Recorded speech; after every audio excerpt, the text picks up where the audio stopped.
ಸ್ನೇಹಿತರೆ, ಹಿರಿಯೂರು, ಚಿತ್ರದುರ್ಗ, ಚಳ್ಳಕೆರೆ ಎಲ್ಲ ಬಯಲು ಸೀಮೆ ಪ್ರದೇಶಗಳಿದೆಯಲ್ಲ, ಬಹಳ ಬರಗಾಲದ ಪ್ರದೇಶ ಆಗಿತ್ತು. ಕಾರಣ ಅಲ್ಲಿ ಯಾವುದೇ ನದಿ ಹರಿತಾ ಇರಲಿಲ್ಲ, ಮಳೆ ಜಾಸ್ತಿ ಬೀಳ್ತಾ ಇರಲಿಲ್ಲ. 10 ವರ್ಷಕ್ಕೆ 6 ವರ್ಷಗಳ ಕಾಲ ಬರಗಾಲ, ಬಡತನದಿಂದ ನರಳುತ್ತಾ ಇದ್ರು.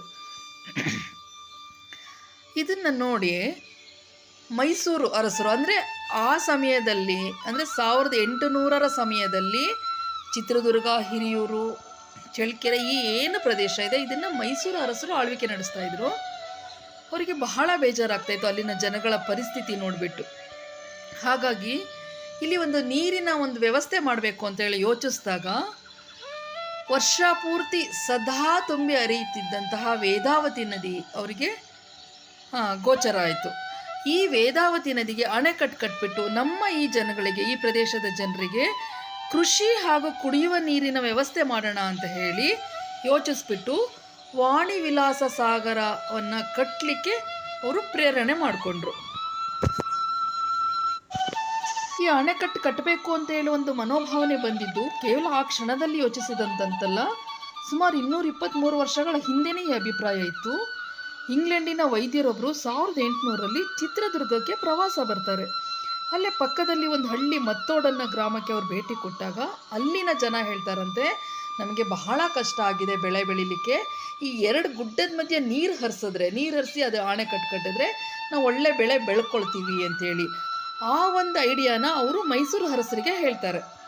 ಆಗ ಆಗಿನ ಮೈಸೂರು ಅರಸರಾಗಿದ್ದಂತಹ ಚಾಮರಾಜ ಒಡೆಯರ್ ಅಂದರೆ ನಾಲ್ವಡಿ ಕೃಷ್ಣರಾಜ ಒಡೆಯರ್ ಅವರ ತಂದೆ ಈ ಒಂದು ಅಣೆಕಟ್ಟು ಕಟ್ಟಲಿಕ್ಕೆ ಆವಾಗ ಬ್ರಿಟಿಷರ ಸರ್ಕಾರ ಇತ್ತಲ್ವ, ಹಾಗಾಗಿ ಕಲ್ಕತ್ತನ ವೈಸರಾಯನ ಭೇಟಿ ಮಾಡ್ತಾರೆ ಈ ವಿಷಯದ ಪರವಾಗಿ ಮಾತಾಡಲಿಕ್ಕೆ.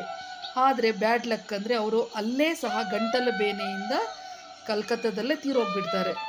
ಆವಾಗ ಬ್ರಿಟಿಷ್ ಸರ್ಕಾರ ಏನು ಮಾಡುತ್ತೆ, ರಾಜನಿಲ್ಲದ ಆ ಒಂದು ಅರಮನೆಗೆ ಆ ಮಹಾರಾಣಿ ಕೆಂಪನಂಜಮ್ಮಣ್ಣಿಯವರನ್ನು ರಿಜೆಂಟರ್ ಅಂದರೆ ತಾತ್ಕಾಲಿಕವಾಗಿ ಆಡಳಿತ ನಡೆಸೋರು ಹಾಗೆ ನೇಮಿಸುತ್ತೆ.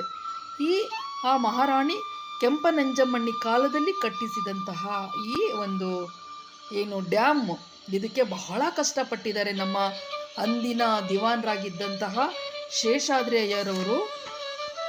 ಇದನ್ನು ಸಾಕಾರಗೊಳಿಸ್ಲಿಕ್ಕೆ ಕರ್ನಲ್ ಮೆಕ್ನೆಲ್ ಕ್ಯಾಂಪ್ ಬೆಲ್ಲ ಅವ್ರನ್ನ ಮನವೊಲಿಸಿ ನಮ್ಮ ನೀರನ್ನ ನಾವು ಕುಡಿಲಿಕ್ಕೆ ನಿಮ್ಮದೇನು ಅಂತ ಹೇಳಿ ಧೈರ್ಯವಾಗಿ ನಿಂತು ಇದನ್ನು ಸಾಕಾರಗೊಳಿಸಿದ್ರು.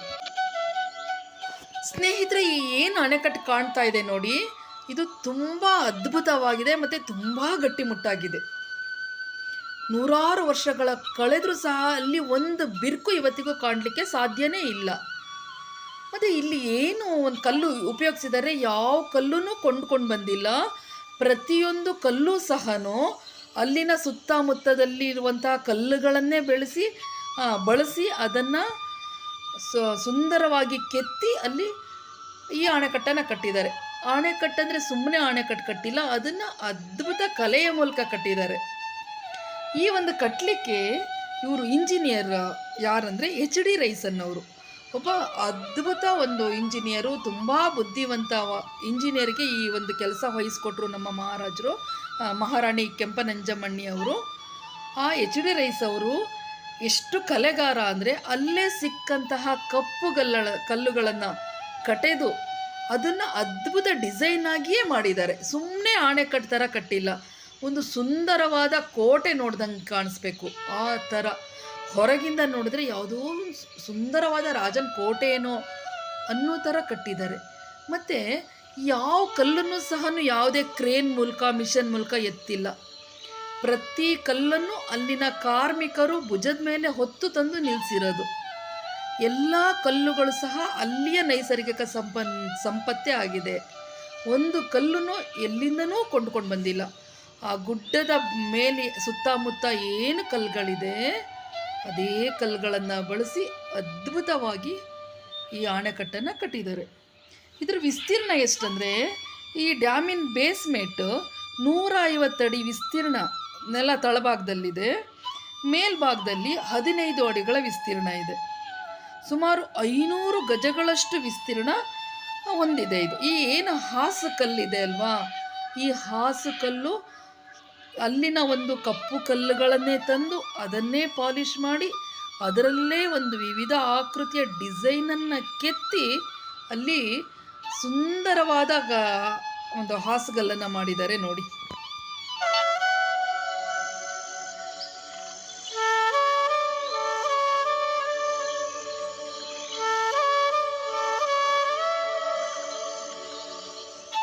ಫ್ರೆಂಡ್ಸ್, ಈ ಒಂದು ಅಣೆಕಟ್ಟು ವೇದಾವತಿ ನದಿಗೆ ಕಟ್ಟಿರೋದು.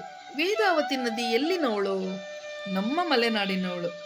ಪಶ್ಚಿಮ ಘಟ್ಟದ ಮುಳ್ಳಯ್ಯನಗಿರಿ ಶೃಂಗದಲ್ಲಿ, ಅಂದರೆ ಚಿಕ್ಕಮಗಳೂರು ಜಿಲ್ಲೆಯಲ್ಲಿ, ಅಂದರೆ ನಮ್ಮ ಮಲೆನಾಡಿನ ಸೆರಗಿನಲ್ಲಿ ಹುಟ್ಟಿ ಬೆಳೆದ ಈ ವೇದಾವತಿ ನದಿ ಹರಿತಾ ಹರಿತಾ ಹರಿತಾ ಬಯಲುಸೀಮೆಗೆ ಸೇರ್ಕೊಳ್ತಾಳೆ ಅವಳು. ನಮ್ಮ ಮಲೆನಾಡಿನ ಹೆಣ್ಮಕ್ಳು ಬಯಲುಸೀಮೆಗೆ ಮದುವೆ ಆಗ್ತಾರಲ್ಲ, ಆ ಥರ ಆಯಿತು ಇದು. ಇವಳು ಹುಟ್ಟಿದಾಗ ಇವಳ ಹೆಸರು ಬರೀ ವೇದ ಅಷ್ಟೇ. ಹರಿತಾ ಹರಿತಾ ಕಡೂರ್ ಹತ್ರ ಅವಳು ಅವತಿ ಅನ್ನೋ ನದಿಯನ್ನು ಸೇರ್ಕೊಳ್ತಾಳೆ.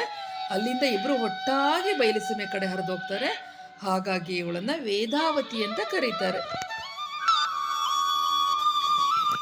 ಸ್ನೇಹಿತರೆ, ಈ ಅಣೆಕಟ್ಟು ಕಟ್ಟಲಿಕ್ಕೆ ಆಗಿನ ಕಾಲದಲ್ಲೇ 1894-96 ಸಮಯದಲ್ಲಿನೇ 45 ಲಕ್ಷ ರೂಪಾಯಿಗಳಾಯ್ತಂತೆ. ಆಗ ಹಣದ ಅಭಾವ ಆಗಿ ಕೆಂಪರಾಜಮ್ಮಣ್ಣಿಯವರು ತಮ್ಮ ಒಡವೆಗಳನ್ನೆಲ್ಲ ಅಡ ಇಟ್ಟು ಇದಕ್ಕೆ ಅಣೆಕಟ್ಟಿಗೆ ಅಮೌಂಟ್ ಕೊಟ್ಟಿದ್ದಾರೆ. ಹಾಗಾಗಿ ಈ ಅಣೆಕಟ್ಟಿಗೆ ವಾಣಿ ವಿಲಾಸ ಸಾಗರ, ವಾಣಿ ಅಂದರೆ ಕೆಂಪನಂಜಮ್ಮಣ್ಣಿಯವರ ತವರು ಮನೆ ಹೆಸರು ವಾಣಿ. ಹಾಗಾಗಿ ಇದಕ್ಕೆ ವಾಣಿ ವಿಲಾಸ ಸಾಗರ ಅಂತ ಹೆಸರು ಇಟ್ಟರು. ಇದು ಮೇಲೆ ಡ್ರೋನ್ ವ್ಯೂಸಿಂದ ನೋಡಿದ್ರೆ ಸೇಮ್ ಭಾರತದ ನಕ್ಷೆ ಯಾವ ಥರ ಇದೆ ಅದೇ ಥರ ಕಾಣಿಸುತ್ತೆ. ಭಾರತದ ನಕ್ಷೆ ಯಾವ ಶೇಪ್ ಬಂದಿದೆಯಲ್ಲ ಸೇಮ್ ಅದೇ ಥರನೇ ನೀವು ಅಬ್ಸರ್ವ್ ಮಾಡಿದ್ರೆ ಸಹ ಹಾಗೆ ಕಾಣುತ್ತೆ ಫ್ರೆಂಡ್ಸ್. 2 ಗುಡ್ಡಗಳ ಮಧ್ಯ ಬಂದಿರೋದ್ರಿಂದ ಇದಕ್ಕೆ ಆ ಶೇಪ್ ಬಂದಿದೆ. ಆಮೇಲೆ 2 ಗುಡ್ಡದ ಮಧ್ಯ ನೀರು ನುಗ್ಗಿರೋದ್ರಿಂದ ತುಂಬ ಫೋರ್ಸ್ ಆಗಿ ಆಣೆಕಟ್ಟು ಒಡೆಯುವ ಸ್ಥಿತಿಲಿತ್ತಂತೆ. ಆಗ ರಕ್ಷಣೆ ಮಾಡಿದವಳು ಅಲ್ಲಿನ ಮಾರಿಕಾಂಬೆ, ಕಣಿವೆಯ ಮಾರಿಕಾಂಬೆ.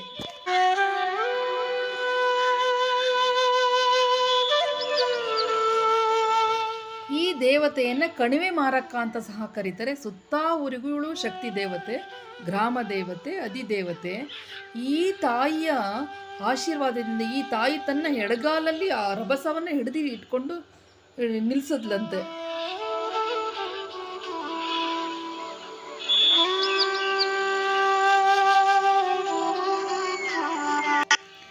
ಈ ಕಣಿವೆ ಮಾರಮ್ಮನ ಶಕ್ತಿ ಮತ್ತು ಪ್ರಸಿದ್ಧತೆಯನ್ನು ಸಪ್ರೇಟ್ ವಿಡಿಯೋ ಮಾಡಿ ಹಾಕಿದ್ದೀನಿ, ದಯವಿಟ್ಟು ನೋಡಿ.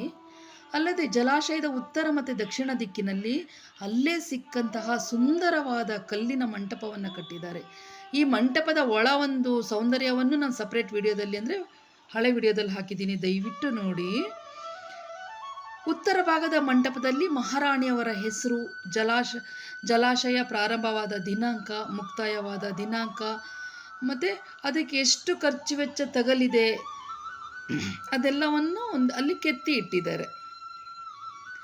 ಜಲಾಶಯದ ದಕ್ಷಿಣ ಭಾಗದಲ್ಲಿರುವ ಮಂಟಪದಲ್ಲಿ ಒಡೆಯರ ಒಂದು ಅಲ್ಲಿ ಏನು ಜಲಾಶಯ ಕಟ್ಟಲಿಕ್ಕೆ ಏನು ಮಾತುಕತೆ ನಡೀತು, ಆಮೇಲೆ ಹೇಗೆ ಪ್ರಾರಂಭಿಸಿದ್ರು, ಯಾವಾಗ ಪ್ರಾರಂಭಿಸಿದ್ರು, ಎಷ್ಟು ರೀತಿಯಲ್ಲಿ ಇದು ಯಶಸ್ವಿ ಆಯಿತು, ಅದನ್ನೆಲ್ಲ ಸಹ ಒಂದು 16 ಸಾಲಿನ ಒಂದು ಸಾಲಿನಲ್ಲಿ ಹಳೆಗನ್ನಡದಲ್ಲಿ ಸಂಪೂರ್ಣವಾಗಿ ಕೆತ್ತಿಟ್ಟಿದ್ದಾರೆ.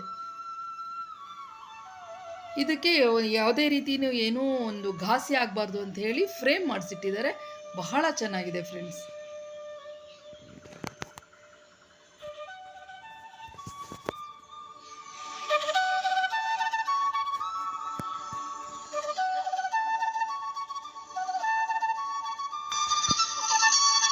ಹಿರಿಯೂರಿಂದ ಕೇವಲ 19 ಕಿಲೋಮೀಟರ್ ದೂರದಲ್ಲಿರುವ, ಶಿವಮೊಗ್ಗದಿಂದ 127 ಕಿಲೋಮೀಟರ್ ದೂರ ಆಗುತ್ತೆ, ಬೆಂಗಳೂರಿನಿಂದ 181 ಕಿಲೋಮೀಟರ್ ದೂರ ಆಗುವ ಈ ಪ್ರದೇಶ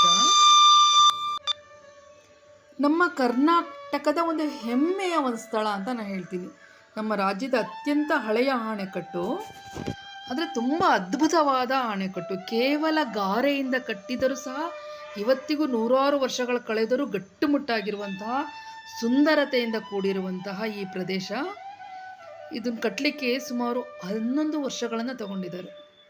1330 ಅಡಿಗಳಷ್ಟು ಉದ್ದ ಅಂದರೆ ಆಳ, 142 ಅಡಿ ಎತ್ತರ ಇರುವ ಈ ಅದ್ಭುತ ಪ್ರದೇಶವನ್ನು ಖಂಡಿತ ನೀವೆಲ್ಲ ನೋಡಲೇಬೇಕು ಅಂತ ನನ್ನ ಕೋರಿಕೆ ಫ್ರೆಂಡ್ಸ್. ಆಮೇಲೆ ಸ್ಟೆಪ್ ಬೈ ಸ್ಟೆಪ್ನಲ್ಲಿ ಕುತ್ಕೊಳ್ಳೋ ಪ್ಲೇಸ್ ಮಾಡಿದ್ದಾರೆ ಅಲ್ವಾ, ಆ ಪ್ರತಿ ಸ್ಟೆಪ್ಪಿಂದನೂ ಬೇರೆ ಬೇರೆ ಆ್ಯಂಗಲಲ್ಲಿ ಅಣೆಕಟ್ಟು ಕಾಣುತ್ತೆ. ಅದ್ಭುತವಾದ ದೃಶ್ಯ. ಆ ಸುತ್ತ ವಾತಾವರಣನೂ ಅಷ್ಟೇ, ಮೇಲಿಂದ ನೋಡಿದ್ರೆ ಆ ಸುತ್ತ ಊರಿನ ದೃಶ್ಯ, ಅಣೆಕಟ್ಟಿನ ದೃಶ್ಯ ಬಹಳ ಅದ್ಭುತವಾಗಿ ಕಾಣಿಸುತ್ತೆ ಫ್ರೆಂಡ್ಸ್. ಫುಲ್ ಮೇಲೆ ಹೋದ್ರೆ ವಿಶ್ರಾಂತಿಗಾಗಿ ಪಾರ್ಕ್ ಟೈಪ್ ಮಾಡಿದ್ದಾರೆ. ಬಹಳ ಚೆನ್ನಾಗಿದೆ. ಅಲ್ಲಿ ಎಂಥ ಬೇಸಿಗೆನಲ್ಲಿ ಹೋದ್ರೂ ಸಹ ನಮಗೆ ಬಿಸಿಲು ತಾಕಲ್ಲ, ಅಷ್ಟು ಪ್ರತಿ ಹಂತದಲ್ಲೂ ದೊಡ್ಡ ದೊಡ್ಡ ಮರಗಳನ್ನು ಬೆಳೆಸಿ ಮೇಲೆ ಅದ್ಭುತವಾಗಿ ವಿಶ್ರಾಂತಿ ಪಡೀಲಿಕ್ಕೆ ವ್ಯವಸ್ಥೆ ಮಾಡಿದ್ದಾರೆ. ಸ್ನೇಹಿತರೆ, ಈ ಸ್ಥಳ ನೋಡ್ತಾ ಇದ್ರೆ ಅದನ್ನು ಕಟ್ಟಿದ ವ್ಯಕ್ತಿಗಳ ಬುದ್ಧಿವಂತಿಕೆ ನಮಗೆ ಗೊತ್ತಾಗುತ್ತೆ. ಅಲ್ಲೇ ಸಿಕ್ಕಂತಹ ಕಲ್ಲುಗಳನ್ನು ಆಯ್ದು ಅತಿ ಎತ್ತರವಾದ ಬೆಟ್ಟವನ್ನು ಮಾಡಿ, ಆ ಬೆಟ್ಟಕ್ಕೆ ಅಲ್ಲೇ ಸಿಕ್ಕಂತಹ ಕಲ್ಲುಗಳನ್ನೇ ಜೋಡಿಸಿ ಮೆಟ್ಟಿಲುಗಳನ್ನು ಮಾಡಿ ಪ್ರತಿಯೊಂದು ಹಂತದಲ್ಲೂ ಸುಂದರವಾಗಿ ನಮಗೆ ಅಣೆಕಟ್ಟು ಕಾಣಲಿಕ್ಕೆ ವ್ಯೂ ಪಾಯಿಂಟ್ಸ್ಗಳನ್ನು ಮಾಡಿದ್ದಾರೆ. ಆ ವ್ಯೂ ಪಾಯಿಂಟ್ಸ್ ಸಹ ಅಲ್ಲೇ ಸಿಕ್ಕಂತಹ ಚಿಕ್ಕ ಚಿಕ್ಕ ಕಲ್ಲುಗಳನ್ನು ಜೋಡಿಸಿ ಅದು ಅದ್ಭುತವಾಗಿ ಡಿಸೈನ್ ಆಗಿ ಕಾಣುವಂತೆ ಮಾಡಿದ್ದಾರೆ. ಫ್ರೆಂಡ್ಸ್, ನೀವು ಹಾಗೆ ಪ್ರತಿ ವ್ಯೂವಿಂದಲೂ ನಿಮಗೆ ನಾನು ಪಾಯಿಂಟ್ಸ್ನ ತೋರಿಸಿದ್ದೀನಿ. ಪ್ರತಿ ವ್ಯೂ ಪಾಯಿಂಟಿಂದಲೂ ಹೇಗೆ ಕಾಣುತ್ತೆ ವೇದಾವತಿ ನದಿ, ಅಂದರೆ ಈ ಅಣೆಕಟ್ಟು ಅಂತೇಳಿ ತೋರಿಸಿದ್ದೀನಿ. ಹಾಗೆ ಅಬ್ಸರ್ವ್ ಮಾಡಿ, ಒಂದು ವ್ಯೂ ಪಾಯಿಂಟಿಂದ ಕಂಡಂತಹ ಸೌಂದರ್ಯ, ಈ ಪ್ರಕೃತಿ ಸೌಂದರ್ಯ ಇನ್ನೊಂದು ವ್ಯೂ ಪಾಯಿಂಟಲ್ಲಿ ಚೇಂಜ್ ಆಗಿರುತ್ತೆ. ಹಾಗಾಗಿ ಪ್ರತಿ ವ್ಯೂ ಪಾಯಿಂಟಿಂದಲೂ ನಿಮಗೆ ನಾನು ವಿಡಿಯೋ ಮಾಡಿ ತೋರಿಸಿದ್ದೀನಿ. ಪ್ರಕೃತಿ ಪ್ರಿಯರಿಗೆ ಇದೊಂದು ರಸದೌತಣ ಅಂತ ಹೇಳ್ಬೋದು, ಅಷ್ಟು ಚೆನ್ನಾಗಿ ಕಾಣಿಸುತ್ತೆ. ಹಿರಿಯೂರು, ಚಿತ್ರದುರ್ಗ ಇದೆಲ್ಲ ಬಯಲು ಸೀಮೆ ಪ್ರದೇಶ. ಅಲ್ಲಿ ಬಿಸಿಲು ಅತಿಯಾಗಿ ಇರುತ್ತೆ, ಮಳೆಗಾಲ ಕಡಿಮೆ, ಬೇಸಿಗೆಗಾಲ ಜಾಸ್ತಿ.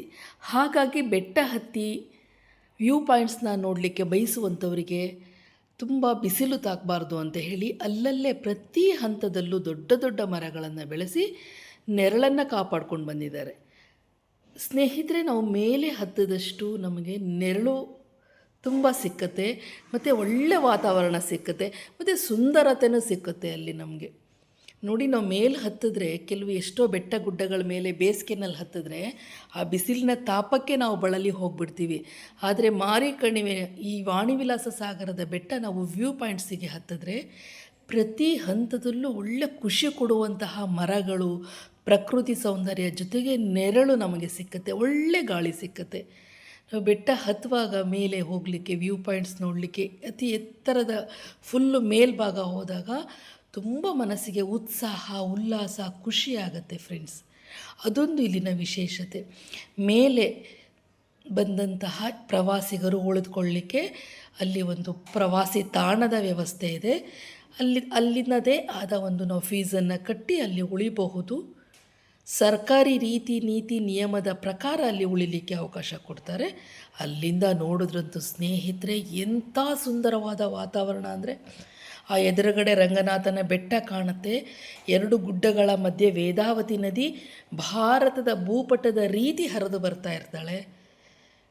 ಕೆಳಗಡೆ ವ್ಯೂ ಪಾಯಿಂಟ್ಸ್ಗಳು ಸ್ಟೆಪ್ ಬೈ ಸ್ಟೆಪ್ಪು ಅದಕ್ಕೆ ಗಾರೆಯಿಂದ ಕಟ್ಬಿಟ್ಟು ಸುಣ್ಣವನ್ನು ಹಚ್ಚಿದ್ದಾರೆ. ಯಾವ ರೀತಿಯಲ್ಲಿ ಹೊರಣಿಸ್ಬೋದು ಅಂತ ಹೇಳೋಕ್ಕಾಗಲ್ಲ, ಅಷ್ಟು ಚೆನ್ನಾಗಿದೆ. ಹಿಂದಿನ ಜನ ಎಷ್ಟು ಬುದ್ಧಿವಂತರು, ಎಷ್ಟು ಪ್ರಕೃತಿ ಪ್ರಿಯರಾಗಿದ್ದರು ಅಂತೇಳಿ ನಾವು ಇದರಲ್ಲಿ ಕಾಣಿಸ್ಬಹುದು. ಇಂತಹ ಸುಂದರ ಪ್ರದೇಶವನ್ನು ನೋಡದಿದ್ದರೆ ಯಾವುದೋ ಒಂದು ಲಾಸ್ ಮಾಡ್ಕೊಂಡಂಗೆ ನಾವು. ನಾವು ನಮ್ಮಲ್ಲೇ ಇರುವಂತಹ ಅದ್ಭುತವನ್ನು ನೋಡದೆ ಬಿಟ್ವಲ್ಲ ಅನಿಸುತ್ತೆ. ನನ್ನ ವಿಡಿಯೋ ನೋಡಿದ್ರೆ ನಿಮಗೆ ಏನು ಅನ್ನಿಸ್ತು ಅಂತೇಳಿ ಕಾಮೆಂಟ್ ಮಾಡಿ, ಇಷ್ಟ ಆದಲ್ಲಿ ಲೈಕ್ ಮಾಡಿ, ಸಬ್ಸ್ಕ್ರೈಬ್ ಮಾಡಿ. Thank you so much.